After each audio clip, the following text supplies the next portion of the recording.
सध्या उन्हाळ्याचे दिवस आहेत, तरी पण अवकाळी पावसाने चांगलाच जोर धरला आहे। गाव असो किंवा शहर असो, सगळीकडे मुसळधार पाऊस होत आहेत। अशामध्ये लग्न समारंभ आहे। लग्न समारंभामध्ये जर पाऊस आला तर वराडी लोक आणि पाहुण्या रावळ्यांची चांगलीच तारांबळ उडते। कुठे कधी वादळ येतं तर कुठे वारा येतो। अशामध्ये एका लग्नाचा व्हिडिओ सध्या सोशल मीडियावरती चांगलाच व्हायरल होत आहे। अचानक भर दुपारी पावसाने जोर धरला। ह्याच्यामध्ये लग्नासाठी आलेल्या पाहुण्यांची चांगलीच तारांबळ उडालेली दिसत आहे। व्हिडिओमध्ये तुम्ही पाहू शकता की जेवणाच्या ताटावरून लोक उठले आहेत। अचानक पाऊस चालू झाला म्हणजे बाजूलाच असलेला एक कागद घेऊन सगळे पाहुणे लोक आपलं स्वतः पावसापासून संरक्षण करत आहेत।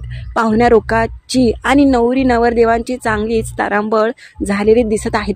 पावसामुळे खूप लोकांचं सध्या नुकसान होत आहे। मात्र ह्या लग्नाचा व्हिडिओ सध्या सोशल मीडियावरती चांगलाच व्हायरल होत आहे। त्यावेळेस लोकांनी ह्याच्यावर खूपच वेगवेगळ्या प्रतिक्रिया दिल्या आहेत। काहींनी म्हटलं आहे की पावसाने भोकेजलेल्या लोकांना जेवण सुद्धा दिलं नाही। मात्र पावसामध्ये लग्न कराल तर असंच होईल, कदाचित मुहूर्त पाहून लग्न ठरवलं नसेल, अशा लोकांच्या प्रतिक्रिया येत आहेत। तुम्हाला काय वाटतं ते नक्की कळवा आणि नवीन असाल तर आपल्या चॅनलला लाईक सबस्क्राईब करायला विसरू नका।